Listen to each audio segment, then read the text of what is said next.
Okay, we're going to begin our presentation.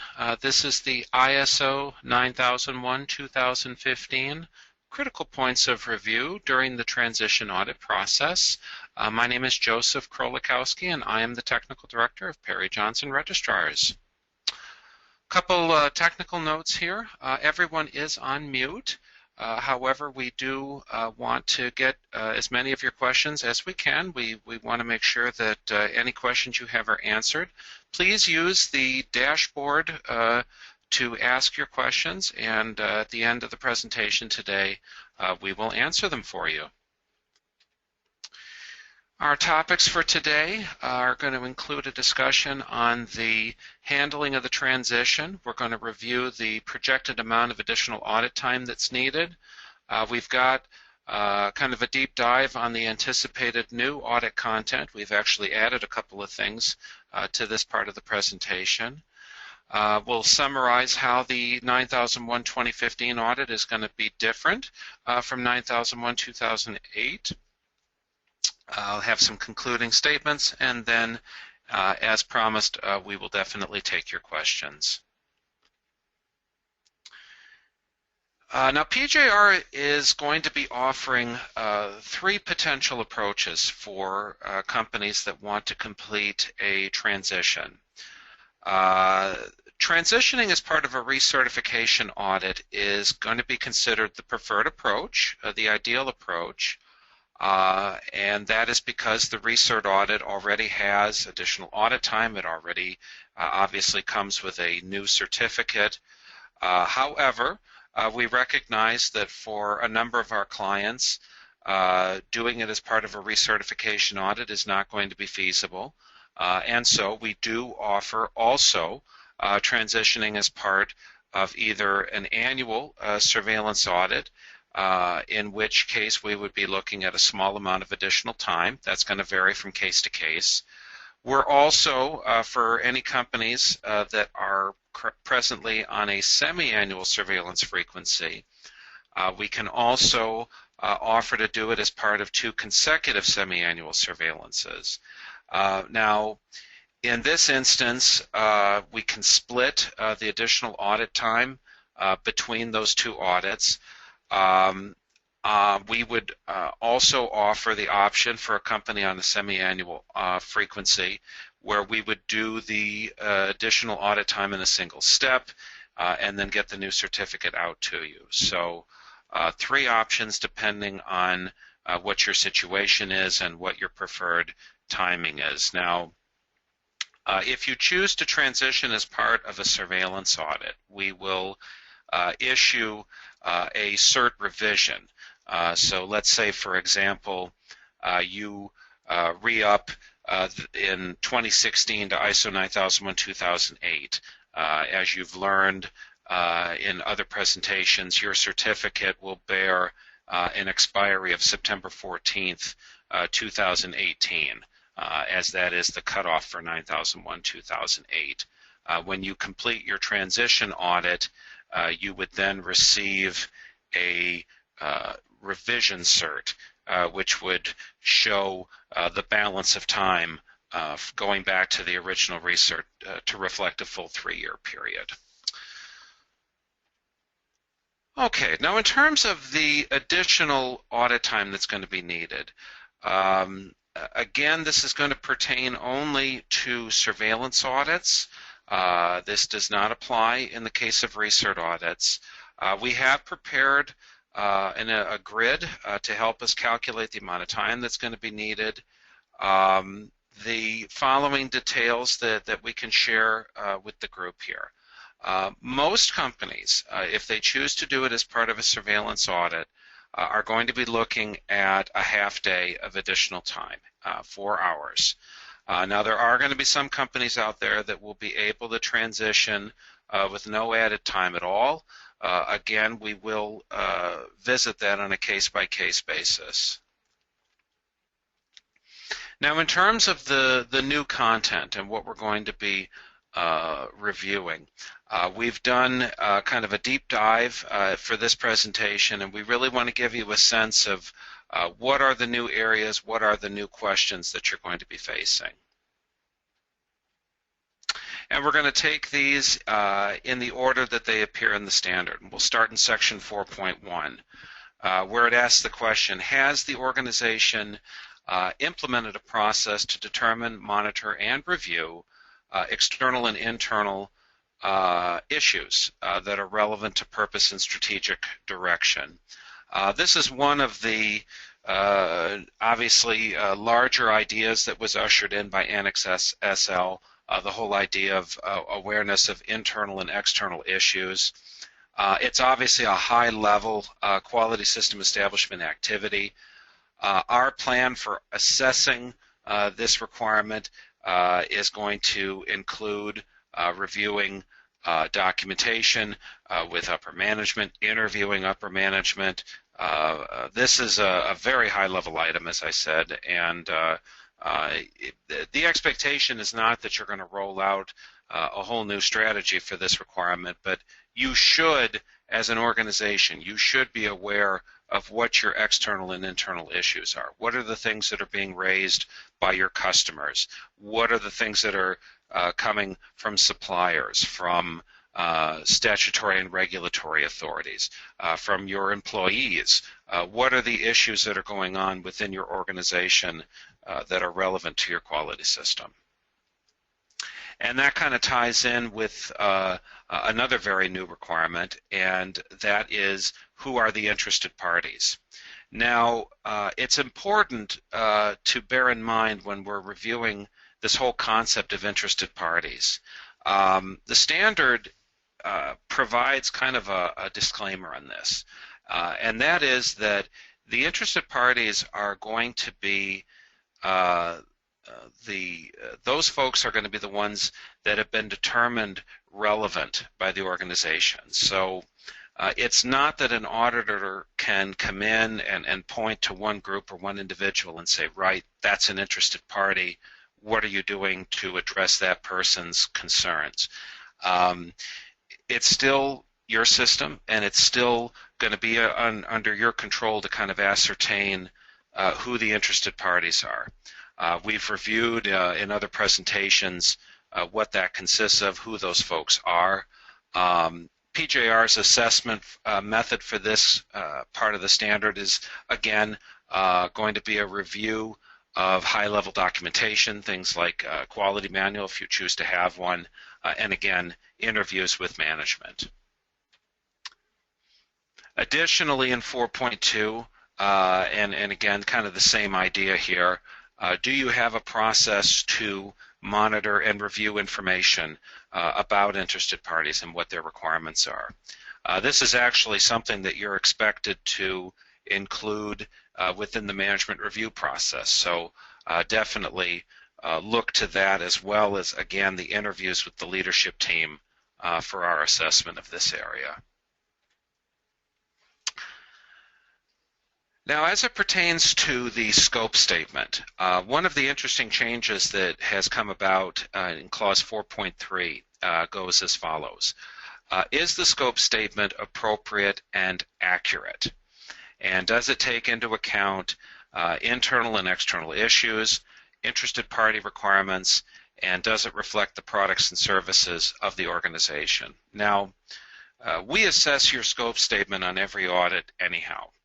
But what this clause has done, what this new requirement has done, is it has made more explicit some of what we need to be looking for when we are reviewing your scope statement. And so all of this, I would say, is good sense, but please be aware that this is some of what we will be taking into account when we review your scope statement.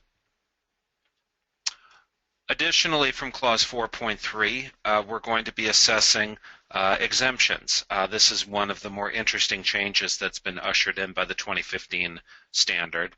That is that unlike the 2008 standard, where exclusions were limited to Section 7, technically you can now claim exemption from any part of the standard.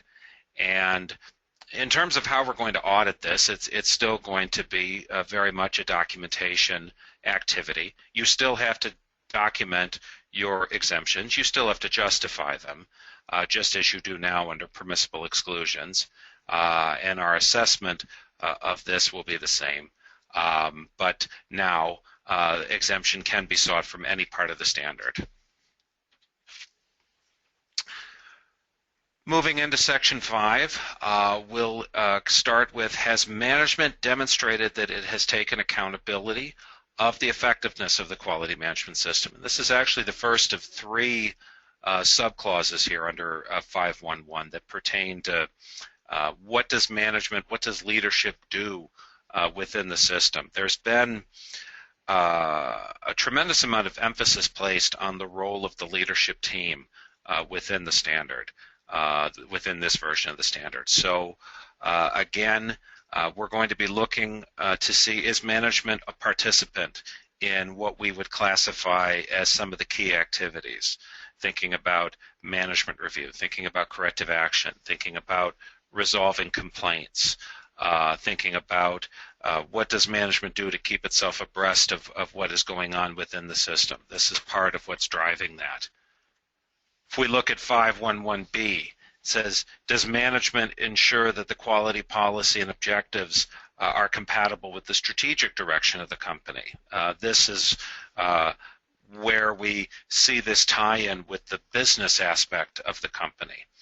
And I know there's been quite a bit of discussion on this. We've obviously discussed it in past webinars. Again, what we're emphasizing here is not that we're going to be digging into the financial records of the company. That's not going to be the case. What we need to be able to confirm, though, is that the business direction of the company is consistent with the quality direction of the company.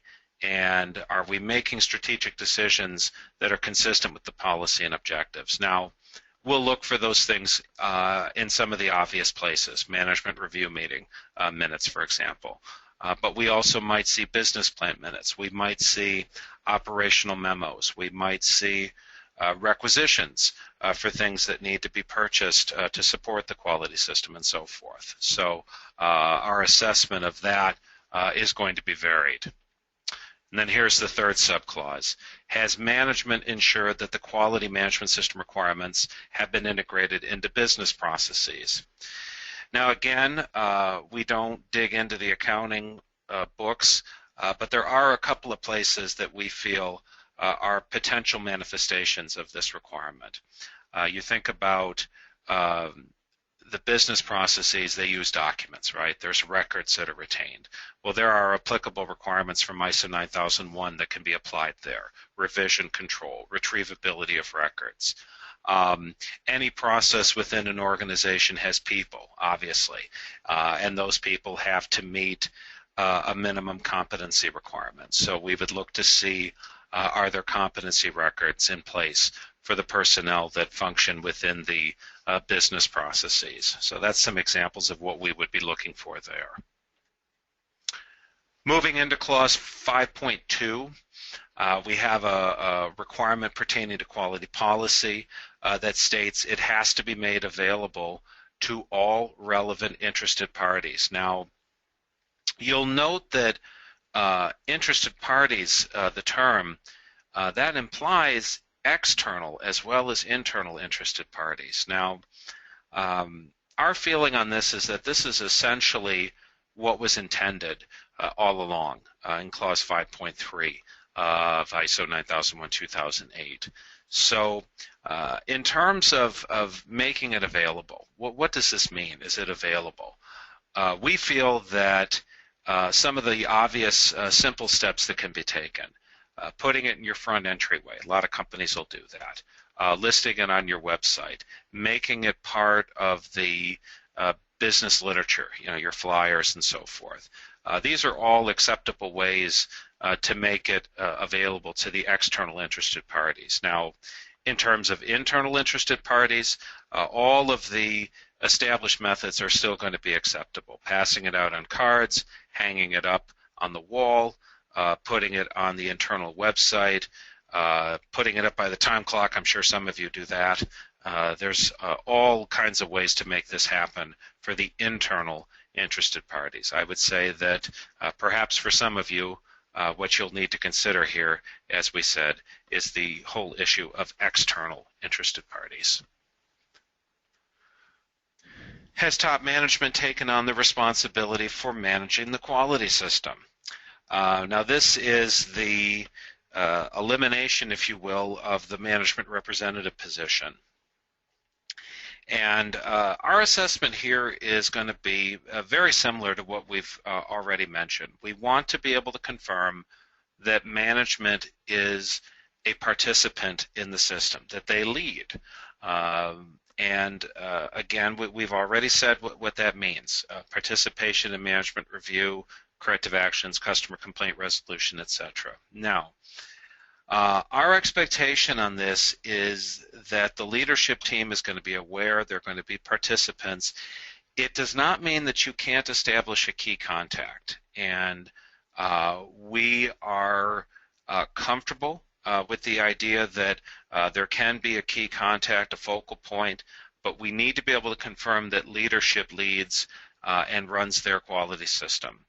Now, we've had some questions that have come up. What about an extremely small company? 3 people, 4 people, 5 people, etc. Our view on that is that if the company is that small, it would be expected, or at least anticipated, that all of the people in that very small company share responsibility for everything the company does, very likely including the quality system. Now, obviously these things are taken on a case-by-case basis, but we need to be able to confirm that the leadership of the company is an active participant in managing the quality system. That's the takeaway from this clause.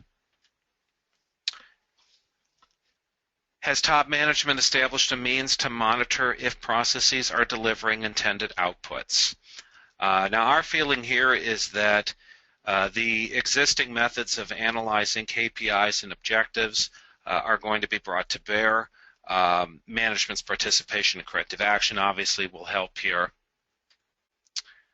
Turning then to Section 6, and this is where we have the primary clauses that pertain to risk management and risk-based thinking. Has a process been developed to determine applicable risks? That's rooted then in 6.1.1. And we'll actually jump ahead then to 6.1.2, where it says, has a process been developed to address the identified risks, including evaluation of effectiveness?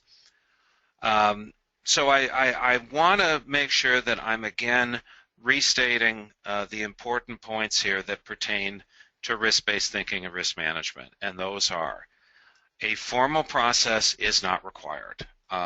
That's actually something that's been written into the standard itself. If you look at the annex, I believe the annex number is A6, it mentions that you don't have to have a formal process to meet this requirement. You have to be prepared to show that risk-based thinking is being incorporated in the processes of your quality management system. Now, in terms of what we would look at during the audit from a practical perspective, there's a number of things that we can point to. We can think about, again, the management review process. We can look at production planning. We can look at competency assessments. We can look at if a company has an established preventive action process. We can look at those things.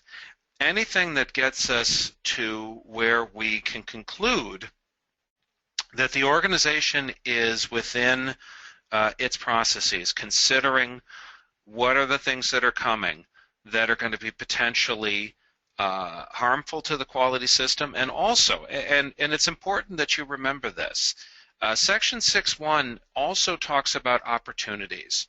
Remember that it's not just avoiding bad stuff when we're talking about 6.1. It's also what are some of the things that we're doing right, things that are enhancing what we're doing that we can take advantage of. and expand what we're doing with that activity. This is obviously a tie-in to continual improvement, and it's not inaccurate or unreasonable to say that there is a connection between continual improvement and risk-based thinking. So, recognizing that there's no formal process going to be required here. We've written a question into our audit report that basically directs our auditors to say, okay, what is this company doing? What are you seeing? And as auditees, we need to have you show us, okay, here are some of the things that we've done within our processes that constitute risk-based thinking, that constitute risk management. And these are going to be varied from company to company. And as long as you are comfortable explaining the idea, we will be comfortable auditing it and assessing that you have indeed implemented a form of risk-based thinking within your system. Turning our attention then to quality objectives as it's written into section 6.2. Are the quality objectives relevant to the conformity of products, and do they enhance customer satisfaction? Now, the mechanics of auditing this are going to be the same. We already have a process in place for reviewing quality objectives, and honestly, this really isn't that new of an idea. The 2008 version of ISO 9001 doesn't include this verbiage per se, which is why I'm calling it out in our presentation here. But we do absolutely expect that the objectives are relevant, and now we have some shape in terms of what that means. What does it mean for the objectives to be relevant? So all of the objectives that you're looking at currently, the usual suspects, on-time delivery, scrap, on-time delivery, raw material yield, and so forth. These are all good candidates that can be explained as relevant to conformity of products and enhancing customer satisfaction. I also want to remind you that remember that wherever the term products appears in the standard, it's always going to be thought of as what is your product. It's not a tangible product, it's products/services. So bear that in mind. Is it relevant to what you do? Think of it that way. Is it relevant to what you do, and does it enhance customer satisfaction? Additionally, with quality objectives, and again, this was implied really in the past, the whole idea of do we have resources assigned for these objectives? Do we know who the responsible parties are? Do we have a timeline? Do we have a process in place to evaluate them? And again, our current methods are going to be used to assess this, but the scope of what's being specifically expected has been expanded a bit. Moving ahead then to Section 7. The only clause that really has any significant new content in it within Section 7 is the clause that pertains to organizational knowledge. The open-ended question is, do we have a process to ensure that organizational knowledge is maintained and made available? Organizational knowledge is it's an interesting term, and it's generally understood as knowledge specific to the organization gained through experience. You think about if it's the first time you make a product, your knowledge of that product is not going to be as strong as if it's the 50th time that you're making that product, or the 50th time that you're servicing that customer, or whatever the case may be. So, how do you flow down that kind of knowledge, those things that you learn? Obviously, we would look at training methods. We would look at controlling documentation, things like work instructions, production controls, and so forth, changes that are made to quality controls. The larger idea here is, do you learn from past mistakes? Do you have a means to tie in what's happening on when things happen, lessons that you learned, and then the improvement of your processes. Obviously, this is risk-based thinking. This is corrective action. This is customer complaint resolution. This is competency assurance. This is a lot of things, and it's all kind of rolled up into this idea of organizational knowledge. 716 also says that do you have a process then to look at your existing competencies and compare those to the changing needs and trends? In other words, can you be ready for what's coming? Not just learning from the past, but also looking ahead to what are the competency needs that are going to be facing us in the times ahead. So again, we have existing methods in place for this. We obviously review competency already as part of the audit process. There's a competency. There's also management review. There's going to be probably a tie-in to your KPI performance and production planning.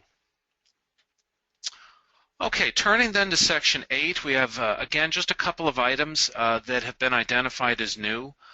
We'll begin with 8.3.3D, which is for companies that design their products. And there's a couple of things that have been flagged here. If you are responsible for the design of your products, do the inputs to design include standards and or codes of practice that you have committed to implement? Now, this is kind of an obvious one, and there's definitely a tie-in to the existing requirement that statutory and regulatory requirements be considered.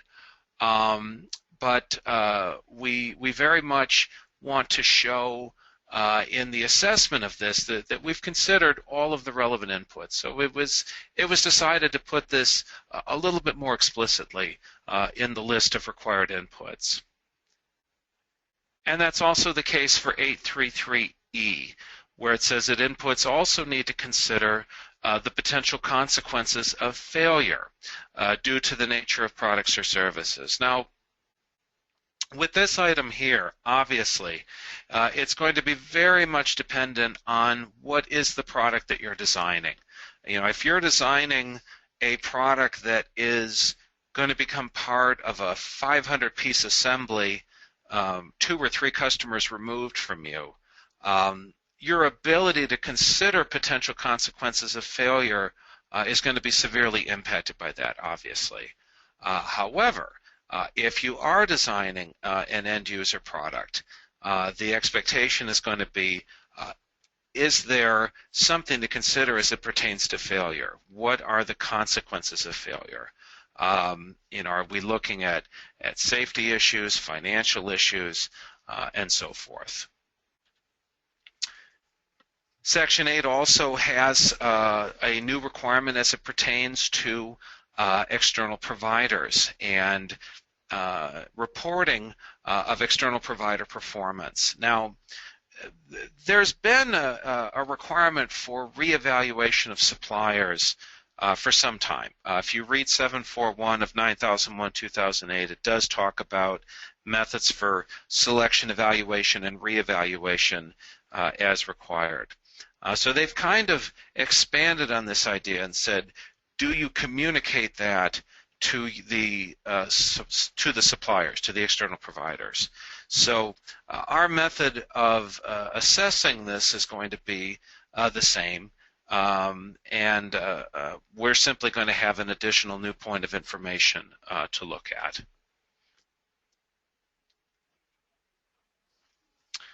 Have controls been established for external provider property? Now, we already have requirements in place for customer property. And what this requirement does is it says, you know what, if you have property that belongs to external providers and you do not assume ownership of that item. One example that we came up with where this might be the case, if you have a powder coating process within your manufacturing facility, and the supplier that you buy the raw materials from comes and sets up the powder coat booth and all the fans and the filters and all of that is theirs because of the cost involved. That would be a form of external provider property. The requirements then are very much the same. If there's damage, if there is loss, there needs to be a process for communicating that to the external provider, just as there is now when something happens to customer property. Looking at Section 855, we have an expanded list of post-delivery activities and controls therein. For the most part, this is going to be a limited application. Obviously, we're talking about companies that have warranty or things of this nature, but there is a somewhat lengthy list that discusses what all is going to be required if you do happen to provide these types of services. Talking about, what is the intended lifetime of your products? How does this relate then to customer requirements? How do you incorporate customer feedback into new product planning and so forth?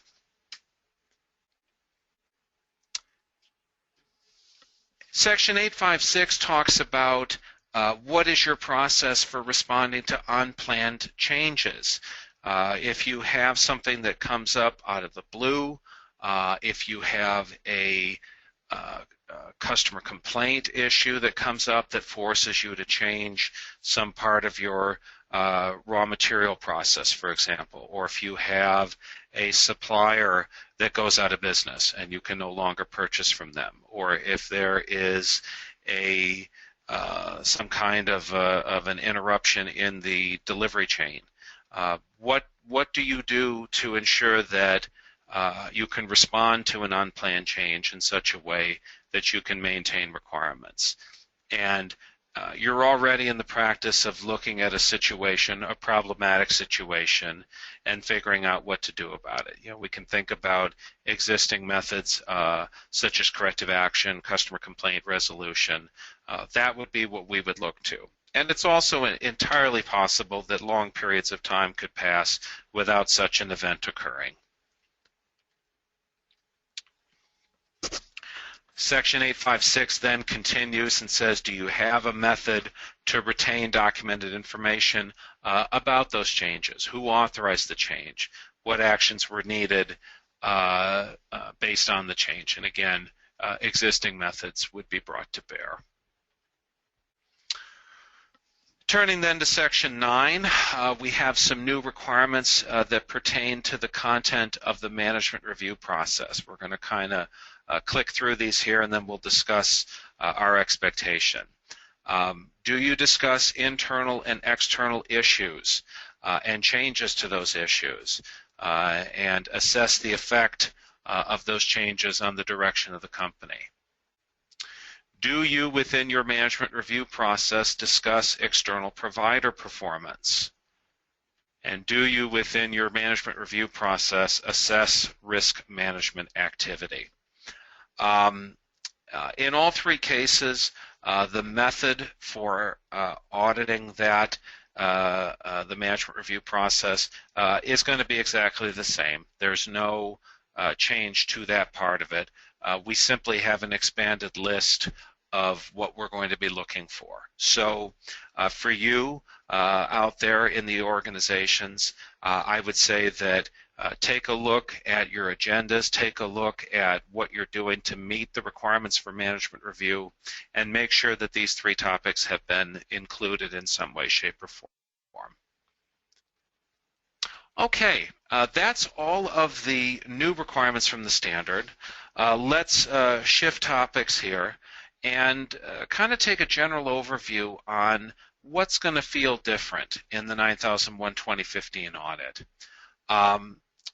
We've concluded that for most companies, the difference in the audit is going to be minimal. It's going to be manageable. And the key differences really can be boiled down to four main ideas.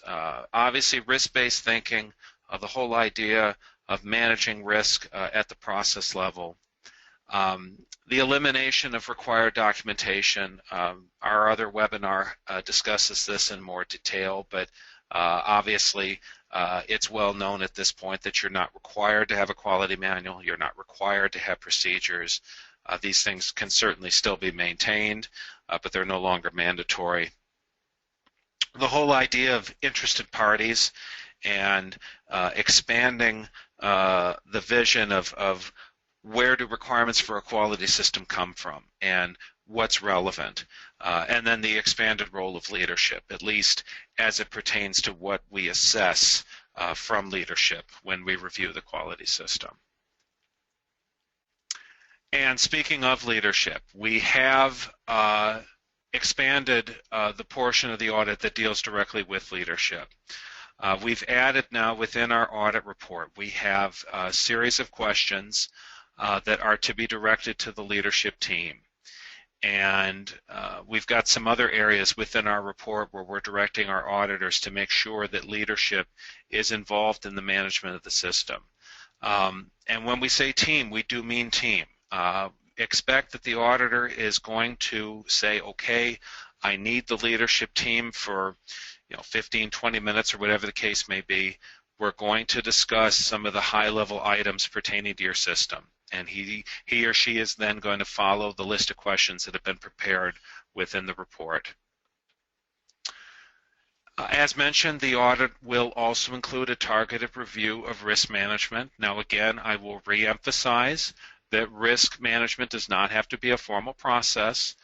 We have instructed our auditors to ask about it and to examine the various activities that have been presented. Again, some of the obvious items that you're likely already doing under ISO 9001-2008 are going to include preventive action, planning of competency, review of requirements, production planning, and so forth.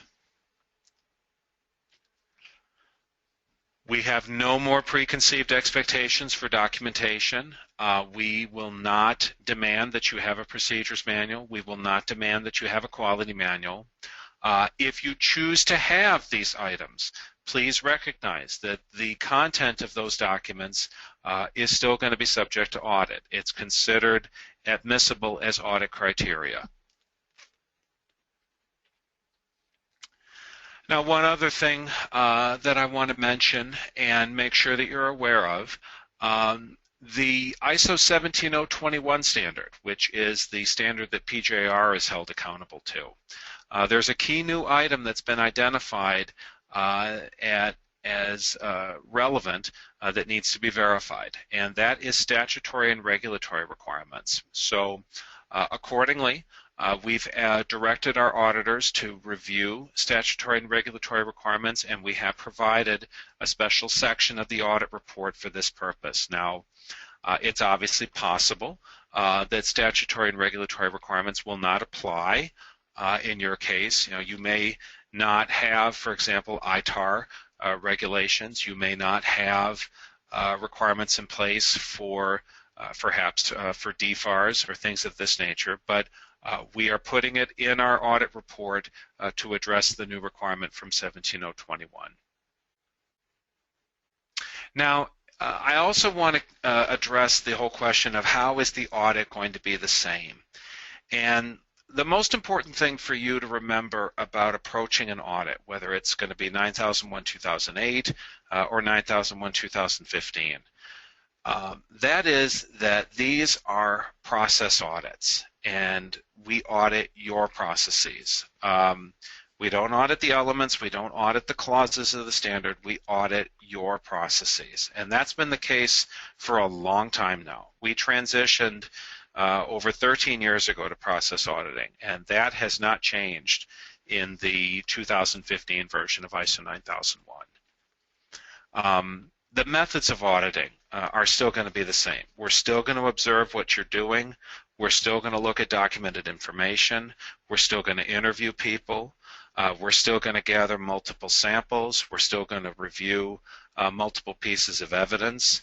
And we still expect you to demonstrate that the requirements of the standard have been addressed through your processes. We are ready. PJR is absolutely ready to make sure that you have a smooth transition to ISO 9001 2015. We are confident that the majority of our clients are going to be able to proceed with minimal difference, and that they're going to feel that this new standard is a beneficial update for their quality system. We want to invite you to keep in touch with us. We do have an opt-in feature on our website. If you go to www.pjr.com, at the bottom, please give us your email address and click subscribe, and we will keep you informed of upcoming webinars and other points of relevant information. Okay, I'm going to open up the question dashboard here and see what questions we have. Okay. Okay, we've got a couple of questions here from Bud Salisbury. Isn't Clause 4.1 covered by current procedures covered in the 2008 standard, just in different words? But I would say that the whole idea of being aware of internal and external issues it's not a new idea, really. No, it's not. You could make the argument, for example, that the 2008 version of ISO 9001 talked about identifying customer requirements. It talked about identifying additional requirements. I think the intent here is, they put it at the front of the standard, and they're calling it out a bit more prominently. It's not quite buried so much in the depth of the standard. They wanted to lead with that idea. The whole idea that a well-run quality system identifies the external and internal issues. But also asks, mention corrective action in accordance with 511A. Hasn't this pretty much been removed from the standard and more emphasis put on preventive action? Actually, Bud, corrective action is very much in the new standard. You'll find it in section 10.2. And in terms of preventive action, there is no preventive action clause, but we definitely see the concept of preventive action embedded in the whole idea of risk management. Okay. We're getting a couple questions on access to the slides. We will absolutely make the presentation available to you. You will be able to download the slides and review the presentation shortly after we're concluded here. Okay, we've got a question from Kamran Ensign, I believe is how that's pronounced, and is asking, how is section 9.2.3 different from 4.1.2, I believe is what you're asking. Okay. Well, section 9.2.3. Okay, begging your pardon, there is no section 9.2.3. We have 9.2, which is the internal audit, and that has two subclauses, 921 and 922. If you want to retry on your question, I'll be glad to help you. Okay. Mark Brown asks, is a procedures manual a way to maintain a process? Absolutely. Procedures are still going to be viewed as one potential approach to manage an organization's processes. They're not mandatory. And that's kind of the key difference here. The procedures are no longer mandatory, but they can be a way to control the process. So the short answer to your question is yes, they are a way to do that.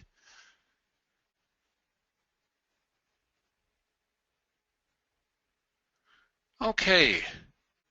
Larry, I think that's pronounced Jarl Jr. asks, do you recommend making the quality manual obsolete as a means to avoid contradictions to your processes altogether and therefore ensure a smoother audit? Larry, the benefits of a quality manual and whether it's worth holding on to, That's going to be very much up to you as an organization. And this is kind of my standard prepared speech as it pertains to documentation. If it benefits your organization to have that quality manual, if the quality manual is used as part of your system, if it actually does more than just sit on the shelf between audits, then keep it. There's no harm in keeping it if it's accurate and it benefits your system. But if you're only ever using it on audit day, you can consider eliminating it. Now, bear in mind, you still have to identify what your scope is. You still have to identify what your interaction of processes are, what your processes are. You have to have a means to accomplish that. Now, it can be done outside of a quality manual, absolutely. But the existing quality manual, as it's defined in ISO 9001-2008, meets a lot of these new requirements as it pertains to the identification of scope and so forth. Okay, Robert Unaski asks, what is the timeline deadline to have 2015 implemented by? Great question. The cutoff for the 9001-2008 standard is that has been identified as September 14th of 2018.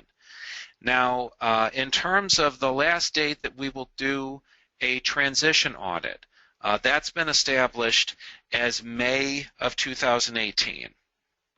And in terms of a new certification, now we're dialing back all the way to March of 2017. So depending on when your recertification is, the latest that you could do your transition is going to be May of 2018 if you are already a certified company. Okay. Marcos Hipolito says, the quality manual that we have addresses ISO 9001 and TS 16949. Will it really vanish if I'm not allowed to have it, or will TS do the same as 9001? Interesting question. The TS standard we know is being revised as we speak.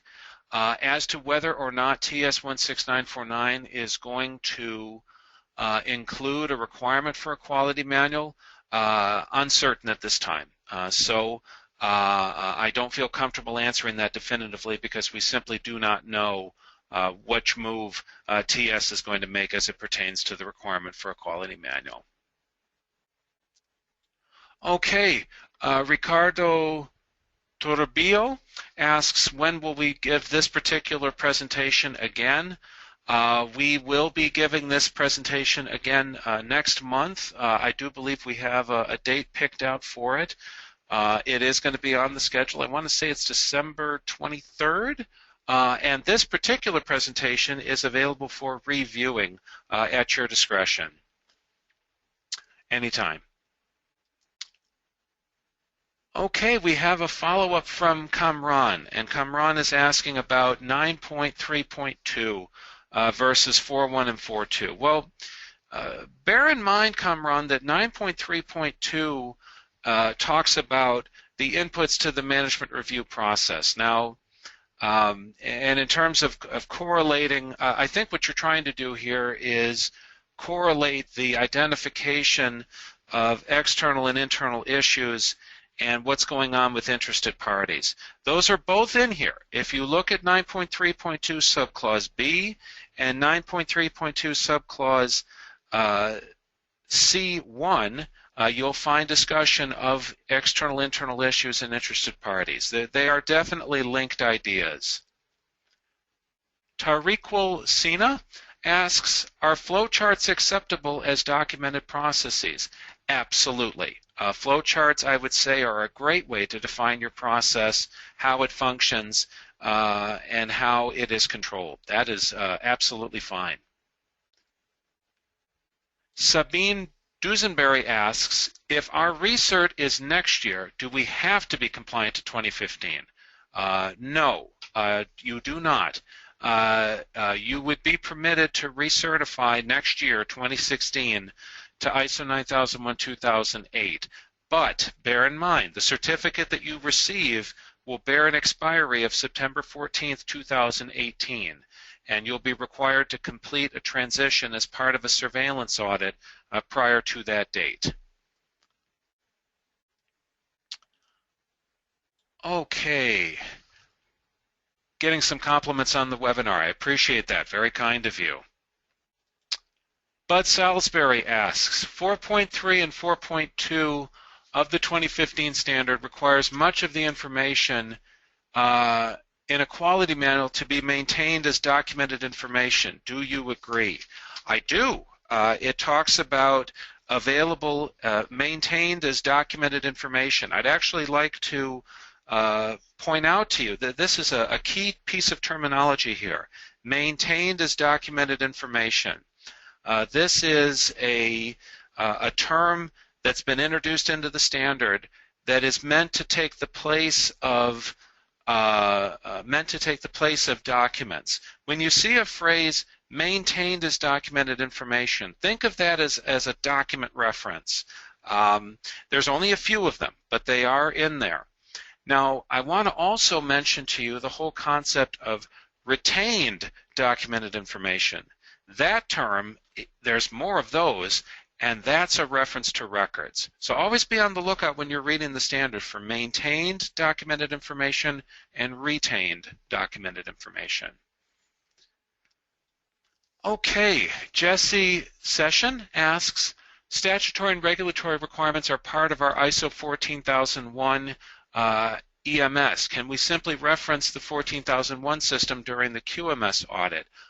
Jesse, I would say that that's potentially acceptable, assuming that that there are no additional issues on the quality side that are not already represented. Okay. Got one more very nice compliment on the webinar today. You're quite welcome. Okay, well that appears to be what we have today for questions. All right, one additional question. Tariqul Sina asks, just to be clear, documented information means a record. Make sure that we understand there's two phrases that you want to look for here. Maintained documented information, that implies a document. Retained documented information with an R, that means we're looking at a record. So maintained and retained. That difference is actually explained in our other webinar, Preparing for a Successful Transition. And that one's going to be presented again on December 16th if you're interested. Okay. Well, I want to wish everyone a wonderful Thanksgiving holiday. I appreciate your participation. Have a great day.